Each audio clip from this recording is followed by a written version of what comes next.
ముందుకు తీసుకువెళ్లేలా దసరా ఉత్సవాలు నిర్వహించినట్లు విజయవాడ శ్రీ దేవి దసరా శరన్నవరాత్రి మహోత్సవ కమిటీ చైర్మన్ సిఏ శంకర అక్కయ్య నాయుడు తెలిపారు.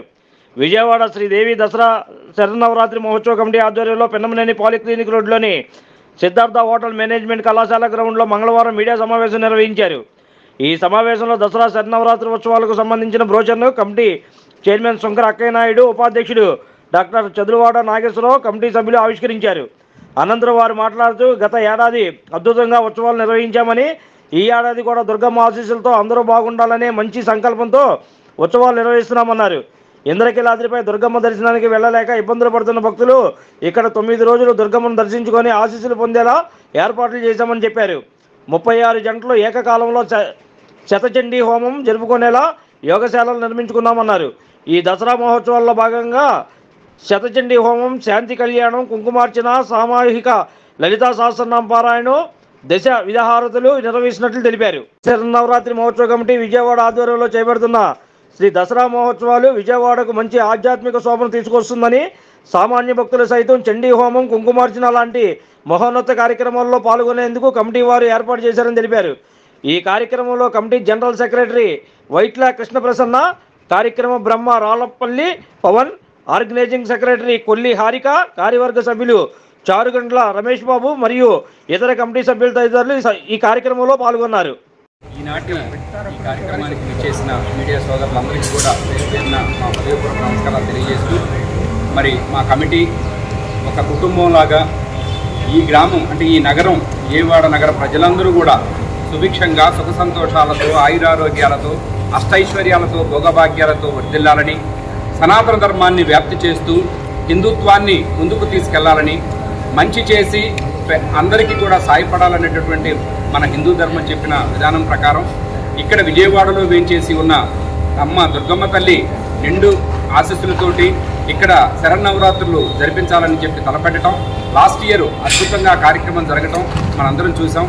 అమ్మ ఆశీస్సులతోటి ఈ సంవత్సరం కూడా అద్భుతంగా ఈ కార్యక్రమాన్ని చేసుకొని మరి ఈ ప్రాంత ప్రజలందరూ కూడా ఏ విధమైనటువంటి ఇబ్బందులు, ఆర్థిక ఇబ్బందులు రాకుండా, ఇబ్బందులు లేకుండా అందరూ బాగుండాలని, యావత్ ప్రజానికం, ప్రపంచ ప్రజానికం అందరూ బాగుండాలని ఒక మంచి సంకల్పంతో ఈ కార్యక్రమాన్ని తీసుకెళ్తా ఉన్నాం. అట్లాగే ఇక్కడ ఉన్నటువంటి దేవాలయానికి వెళ్ళి అమ్మవారిని దర్శించుకోవాలంటే కూడా చాలామంది వెళ్ళలేక ఇబ్బంది పడతా ఉన్నటువంటి పరిస్థితి. అట్లా అమ్మవారి దగ్గరికి అక్కడికి వెళ్ళలేని వాళ్ళు కూడా ఇక్కడికి వచ్చి ఈ 9 రోజుల పాటు అమ్మవారిని రోజుకు ఒక మంచి అలంకారంతో అమ్మవారు అలంకరించబడతారు. అమ్మవారి ఆశీస్సులు ఇక్కడ అందించాలి, అమ్మ ఆశీస్సులతోటి అందరూ బాగుండాలనే మంచి ఉద్దేశంతో చేయటం. అట్లాగే ఈ కమిటీ కూడా అందరూ కూడా చాలా ట్రాన్స్పరెంట్గా మేము చేసే పనుల్లో ఎక్కడ రూపాయి ఇబ్బంది కాకుండా నీతిగా, నిబద్ధతగా, నిజాయితీగా ఈ టీం ఉంటూ ఈ ప్రయాణం కొనసాగిస్తూ ఉన్నాం. దీని అందరికీ కూడా మీ అందరి సపోర్ట్ని కోరుకుంటా ఉంది ఈ కమిటీ. అట్లాగే అందరి భక్తుల్ని మీడియా ద్వారా మేము విజ్ఞప్తి చేస్తా ఉన్నాం.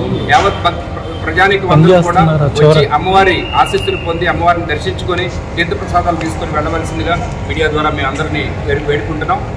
చక్కటి ఫెసిలిటీస్ తోటి ఇక్కడ ఏర్పాటు చేయడం, మరీ ముఖ్యంగా సిద్ధార్థ కాలేజ్ యాజమాన్యానికి మా కమిటీ తరఫున ధన్యవాదాలు తెలియజేస్తా ఉన్నాం.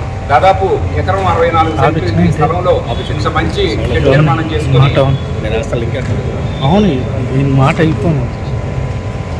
ఇక్కడ ఒక టెంపుల్ నిర్మాణం చేసుకొని అమ్మవారిని ప్రతిష్ఠించుకొని మరి శతచండీ హోమం ఇక్కడ జరగబోతూ ఉంది. లాస్ట్ ఇయర్ కూడా జరిగింది. దాదాపు 36 గంటలు ఎట్ ఏ టైం కూర్చొని శతచండీ హోమం చేసుకునేటటువంటి అవకాశానికి యాగశాలలు కూడా ఇక్కడ నిర్మించుకోవటం. అట్లాగే మరి రోజు కుంకుమార్చన, కుంకుమ పూజ చేసుకునేటటువంటి భక్తుల కోసం దాదాపు 500-600 మంది మినిమం తగ్గకుండా ఇంకెక్కువ మందితోటి రోజు కార్యక్రమం జరిగే విధంగా ఆ విధంగా ఫెసిలిటీస్ అన్నిటిని కూడా ఏర్పాటు చేస్తున్నాం. వీటన్నిటికీ మాకు సహకరిస్తున్నటువంటి భక్తులందరికీ కూడా పేరు పేరున మా హృదయపూర్వక ధన్యవాదాలు, నమస్కారాలు తెలియజేస్తూ, మాకు ఈ కార్యక్రమానికి స్పాన్సర్ చేస్తున్నటువంటి స్పాన్సర్స్ అందరినీ కూడా పేరు పేరున వారికి కృతజ్ఞతలు తెలియజేస్తూ, అందరూ ఈ కార్యక్రమాన్ని సద్వినియోగం చేసుకొని ప్రతిరోజు అమ్మవారిని దర్శించుకొని అమ్మవారి ఆశీస్సులు పొందాలని, అందరూ బాగుండాలని మరి మనస్ఫూర్తిగా కోరుకుంటూ మీ అందరికీ హృదయపూర్వకంగా మా కమిటీ తరఫున ధన్యవాదాలు తెలియజేస్తాము. ఇంకొక విషయం అండి, ఈ సొసైటీ కూడా మనం క్రియేట్ చేయడం జరిగింది. విశ్వమాత ఫౌండేషన్ పేరుతోటి ఇన్కమ్ ట్యాక్స్ కూడా మొత్తం మనం లెక్క చెప్పే విధంగా ఒక ట్రస్ట్ని ఏర్పాటు చేసుకుని సొసైటీని ఏర్పాటు చేసి ఆ సొసైటీ ద్వారా మనకు వచ్చినటువంటి రెవెన్యూని పెట్టినటువంటి ఖర్చులంతా కూడా ఇన్కమ్ ట్యాక్స్ చెప్తూ ప్రజలందరికీ కూడా ట్రాన్స్పరెంట్గా ముందుకెళ్లే విధంగా ఈ టీం ఉంది. ఈ టీంని బలపరచమని, సపోర్ట్ చేయమని, ఆశీర్వదించమని మనస్ఫూర్తిగా మీ అందరిని కోరుకుంటూ, మరి పండితులు ఇక్కడ ఉన్నారు, వారి యొక్క టీం దాదాపు 30 మంది అయ్యగారులు ఈ కార్యక్రమంలో ఈ 9 రోజుల పాటు మాకు తోడుపోతూ ఉన్నారు. వారిని కూడా మనస్ఫూర్తిగా వారికి నమస్కారాలు తెలియజేస్తూ ఈ కార్యక్రమాన్ని దిగ్విజయంగా జరిపిస్తారు అనడంలో ఏ సందేహం లేదు. ఎంతో అద్భుతంగా జరిగినటువంటి పాత హిస్టరీ మనం చూద్దాం. ఇంకా ముందుకి ఈ కార్యక్రమం వెళ్ళాలని అందరినీ మరొకసారి వేడుకుంటూ పేరు పెట్టిన సెలవు తీసుకుంటాం. థ్యాంక్ యూ అండి. Thank you.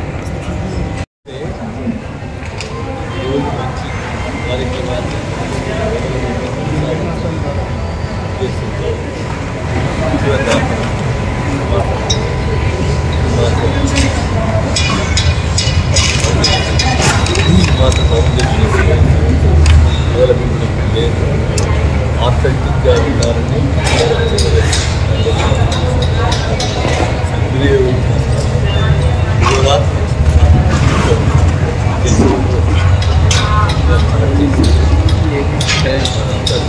చాలా విశ్లేషణీయంగా వారి దగ్గరికి వెళ్ళొచ్చు, కానీ అక్కడికి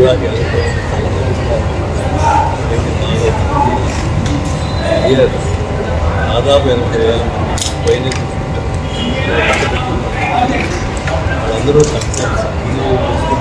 అందరూ చాలా బాగుందని చెప్పారు. కృష్ణ గారు నిలబెట్టి ప్రోత్సహించి అందరినీ చక్కగా చేశారు. కాబట్టి అప్పుడే నెక్స్ట్ కూడా చేద్దామని ఆ విధంగా అందరూ కూడా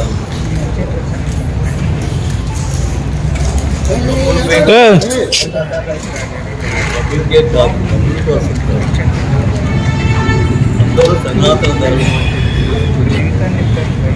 ఆధ్యాత్మికంగా ప్రోగ్రెస్ అయ్యి మంచి పనులు చేయాలని మనమంతా ఆనందంగా, ఆహ్లాదంగా, ఆరోగ్యంగా, ఆయుష్తో బతికినంత కాలం ఆరోగ్యంగా ఉండి చేయాలని, దేశంలో సేవ కోసం, ప్రజల సేవ కోసం ఇచ్చేవాడు ఎవరికి ఇస్తాడు? లేనివాడు.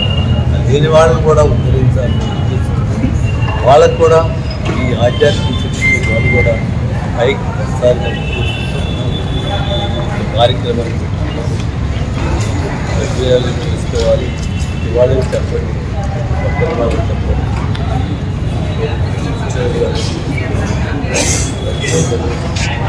అందరికీ భోజనాలు పెట్టండి, ఏం కాదు. సో అవసరం వస్తే చేస్తామని హోమం చేయించుకోవడం, హోమం యజ్ఞం ఇవన్నీ మన ఆచారం.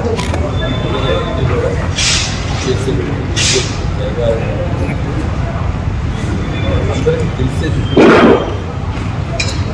తప్పుగా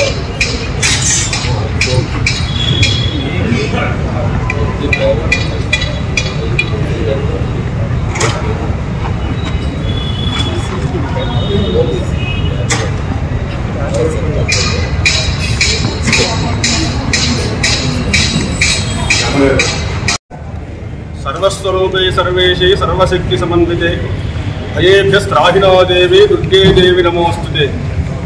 ఈ యొక్క విశ్వమాత ఫౌండేషన్ వారి ఈ దేవీ శరన్నవరాత్రి మహోత్సవ కమిటీ వారి ఆధ్వర్యంలో నిర్వహిస్తున్నటువంటి దేవీ శరన్నవరాత్రి మహోత్సవాలు క్రితం సంవత్సరం రంగారంగ వైభవపేతంగా భక్తులందరికీ కూడా ఆ అమ్మవారి యొక్క శక్తిని, సంపూర్ణ అనుగ్రహాన్ని కలగజేసే విధంగా చాలా వైభవపేతంగా నిర్వహించడం జరిగింది. దాని స్ఫూర్తితోనే ఈ యొక్క సనాతన ధర్మాన్ని కాపాడాలి, అందరికీ కూడా అమ్మదే కలిగించాలి అనేటువంటి ఒక స్ఫూర్తిని ఈ యొక్క కమిటీ వారందరూ కూడా తీసుకొని అదే రకంగా కాకుండా ఇంకా వైభవంగా అందరికీ కూడా సదుపాయాలు చేస్తూ ఇక్కడ ఈ 10 రోజులు ఈ అమ్మవారి దేవీ శరన్నవరాత్రి మహోత్సవాల్లో 10 రోజులు అమ్మవారి యొక్క అలంకారాలతో కూడుకొని వివిధ అలంకారాలతో అమ్మవారిని అలంకరింపజేసి ఈ యొక్క దర్శనాన్ని ఇప్పిస్తూ దీనితో పాటుగా ఈ యొక్క లోక కళ్యాణార్థమై మన జరుగుతున్నటువంటి ప్రతిబంధకాలు అనేక రకంగా మనం అనుభవిస్తూ ఉన్నాం, చూస్తూ ఉన్నాం. పంచభూతాల ద్వారా మనం అనుభవిస్తున్నటువంటి ప్రతిబంధకాలు, కరోనా లాంటి విషజ్వరాలు, మనం వచ్చినటువంటి వరదలు లాంటివి, ఇటువంటివన్నీ కూడా పంచభూతాలన్నిటికీ కూడా కలిగినటువంటి అపరాధం అవ్వచ్చు, దేవతలకు కలిగినటువంటి దోషాలు అవ్వచ్చు. ఇవన్నీ కూడా మనకి కలగకుండా ఈ యొక్క అందరికీ విశ్వశాంతి కలగాలి, అందరూ సుఖంగా ఉండాలి, సౌఖ్యంగా ఉండాలి, ఆయుర ఆరోగ్యాలతో ఆ పరమేశ్వరుడు ఇచ్చిన మానవ జన్మను సార్థకత చేసుకోవాలనే దృష్టితో ఇక్కడ శతచండీ పూర్వక మహారుద్ర యాగం, దశవిధ మహావిద్యా హోమాలు అనేటువంటి అత్యంత శక్తికరమైనటువంటి మనకి సమస్తమైన భవభాగ్యాలు కలగజేసేటువంటి మహత్తరమైన కార్యక్రమాన్ని ఏర్పాటు చేసి ఉన్నారు. సహజంగా మనం ఈ చండీ హోమాలు అవన్నీ మనం చూస్తూ ఉంటాం. కానీ అలా కాకుండా ప్రతి భక్తులు కూడా ఇక్కడ చండీ హోమాన్ని చేసుకునే రకంగా హోమకుండాలు ఏర్పాటు చేయడం, వాళ్ళ చేతే ఈ చండీ హోమ కార్యక్రమాలన్నీ జరిపించడం, ప్రతి సువాసిని కూడా ఇక్కడికి వచ్చి కుంకుమార్చన చేసుకునే రకంగా లక్షాధికం, అంటే లక్ష అంటే సరిపోదు, ఒక విధంగా దగ్గర 10 రోజుల మీద కోటి కూడా పూర్తవుతుంది. అటువంటి కుంకుమార్చనలు ప్రతి సువాసిని వచ్చి వాళ్ళు స్వయంగా చేసుకునే రకంగా ఏర్పాటు చేయడం, ప్రతి నిత్యము కూడా మనందరికీ జగతపితరో వందే పార్వతీ పరమేశ్వరం అని చెప్పని ఈ జగత్తు మొత్తానికి కూడా మాతాపితరులైనటువంటి పార్వతీ పరమేశ్వరులకి నిత్యము కళ్యాణం, నిత్య కళ్యాణం, పచ్చదోరణం అని చెప్పని తిరుపతి దేవస్థానాలు ప్రతి దేవస్థానాల్లో జరుగుతూ ఉంటాయి. అటువంటి కళ్యాణాన్ని ఇక్కడ ప్రతిరోజు 10 రోజులు కూడా నిర్వహించడం జరుగుతుంది. ఈ కళ్యాణం జరగడం అనేటువంటిది కేవలం పెళ్లి శబ్దం కాదు. ఇక్కడ కళ్యాణం అంటే శుభము, శోభనం అని అర్థం. అంటే మన చుట్టూ ఉన్నటువంటి పరిసరాలు అందరూ కూడా ఎల్లవేళలా ఆయుర ఆరోగ్యాలతో ఉండాలి, ఇటువంటి దుష్ఫలితాలు, దుష్ప్రభావాలు మనకు కలగకుండా ఉండాలని చెప్పని అటువంటి కళ్యాణ మహోత్సవాన్ని ఏర్పాటు చేసి ఉన్నారు. దీంతో పాటుగా అనేక రకమైనటువంటి సాంస్కృతిక కార్యక్రమాలు కేవలం మంత్రంతోనే, మంత్రాధీనంత దేవత అని చెప్పని మంత్రంతోనే అమ్మవారిని ఆరాధన చేసి సంతోషపెట్టడం కాకుండా చతుషష్ఠి కళారాధ్య అని చెప్పని మన లలితా సహస్రనామంలో చెప్పిన రకంగా అనేక వివిధ రకాల కళల్లో కూడా అమ్మవారు ఉంటుంది. కాబట్టి ఆ అమ్మవారికి ప్రతింపజేసి ఆమెను ఆనందింపరిచేసి చేయడం కోసం అనేక సాంస్కృతిక కార్యక్రమాలను కూడా ఇక్కడ కమిటీ వారు ఏర్పాటు చేయడం జరుగుతుంది. ఇటువంటి మహత్తర కార్యక్రమం ఇక్కడ జరగడం అనేది విజయవాడ నగరంలో మనకు సమీపంలో ఇక్కడ విజయవాడ హోటల్ మేనేజ్మెంట్ వారి యొక్క గ్రౌండ్, వారి సహకారం, సిద్ధార్థ కాలేజీ వారి సహకారంతో ఇక్కడ ఈ కమిటీ వారందరూ ఏర్పాటు చేసి ఉన్నారు. దీన్ని మనం వినియోగించుకోవడం అనేది భక్తులుగా మన యొక్క అవకాశం. కేవలం వినియోగించుకోకపోతే మా దురదృష్టంగా భావించాలి. ఎందుకంటే ఇటువంటి కార్యక్రమం ఇక్కడ సమీపంలో జరగడం మనందరి అదృష్టం. అమ్మ పరిపూర్ణ అనుగ్రహం మనకు కలగజేసింది. వారందరూ స్ఫూర్తిలో, వారందరిలో ఎందుకు దైవం మానస రూపేణ అని చెప్పి అమ్మవారు నేను వచ్చి చేస్తున్నానని చెప్పరు. ఎవరో మన వారి ద్వారా వారిలో స్ఫూర్తిని కలగజేసి వారందరినీ కూడా ఒక ఐకమత్యాన్ని చేసి ఇంతమంది మన మాత్ర కార్యక్రమాలు ఇక్కడ ఏర్పాటు చేయించింది అమ్మవారు. కాబట్టి ప్రతి భక్తులు కూడా తప్పకుండా వచ్చి ఆ అమ్మని దర్శింపజేసుకుని పూజా కార్యక్రమాల్లో మీ వంతుగా పాల్గొని, ధనం అందరి దగ్గరగా ఉంటుంది, కానీ ఆ ధనాన్ని వెచ్చించి దాన్ని సద్వినియోగపరచడం అనేటువంటిదే ప్రధాన లక్ష్యం. కాబట్టి అటువంటి ధనాన్ని మనం మన చేతనీతిగా ధన వస్తు ద్రవ్య రూపాలుగా సాకారం చేయొచ్చు, లేదా సేవాభావంతో సాకారం చేయొచ్చు. ఏ రకంగా చేసినా అమ్మవారికి భక్తితో మనం దర్శింపజేయడమే దీంట్లో ప్రధానం. ఆవిడ అనుగ్రహం పొందాలంటే కేవలం భక్తితోనే మనం అనుగ్రహింపడాలి. తద్వారా మనందరం కూడా తప్పకుండా ఈ యొక్క దేవీ శరణవరాత్రి మహోత్సవాల్లో పాల్పంచుకొని భక్తులందరూ వచ్చి ఈ యొక్క అమ్మవారి అనుగ్రహాన్ని పొంది అష్టైశ్వర్య భోగభాగ్యాలతో అందరూ కూడా ఉండాల్సిందిగా, అమ్మవారి అనుగ్రహాన్ని పొందవలసిందిగా తెలియపరుస్తున్నాం. అందరూ కూడా ఇందాక ఆయన చెప్పినట్టుగా ఇది మనం తెలిసింది, మనం వచ్చామని కాకుండా మనకు తెలియని వారికి, అంటే కార్యక్రమం తెలియని వారికి కూడా తెలియపరచండి. ఎందుకంటే చేసేటువంటి పుణ్యం అనేక రకాలుగా చెప్తారు. మనం వచ్చి దర్శనం చేస్తే మనం చేసిన పుణ్యమే మనకు వస్తుంది. కానీ అలా కాకుండా మనకు తెలిసిన విషయాలు 10 మందికి తీసుకొచ్చి చెప్తే ఆ 10 మంది వచ్చి దర్శింపజేస్తే వాళ్ళు చేసిన పుణ్యం కూడా మనకి, వాళ్ళు దర్శించిన పుణ్యం కూడా మన ఖాతాలో పడుతుంది. కాబట్టి అటువంటి అవకాశాన్ని కూడా మీరు పొంది అందరూ చక్కగా రండి, ఇటువంటి మహత్తర కార్యక్రమాలు దర్శించండి. ఒక్కసారి ఆ చండీ హోమశాలకి ఈ అమ్మవారు దర్శనం చేసి ప్రదక్షిణం చేసినట్లయితే సమస్త పాపాలు హెల్ప్ చేస్తాయి. శరత్కాలే మహాపూజ క్రియతే యాజవార్షి అని చెప్పని ఈ శరదృతువు చాలా విశేషంగా చెప్పబడుతుంది శాస్త్రంలో. అందుకనే మనకి ఈ శరదృతువులోనే దేవీ శరణవరాత్రులు వస్తాయి. కార్తీక మాసంలో ఈశ్వరుని ఆరాధన చేస్తాం. ఈ 2 మాసాలు కూడా శరదృతువులోనే ఉంటాయి. కాబట్టి ఇటువంటి అవకాశాన్ని తప్పకుండా భక్తులందరూ విజయవాడ నగర పరిసరాల్లో ఉన్నటువంటి 50 మంది భక్తులందరూ కూడా వచ్చి తీర్థప్రసాదాలు అమ్మవారి దర్శనం చేసుకుని తీర్థప్రసాదాలు స్వీకరించి అమ్మ పరిపూర్ణ అనుగ్రహాన్ని పొందవలసిందిగా తెలియపరుస్తున్నాం. Like, subscribe and press the bell icon for new updates.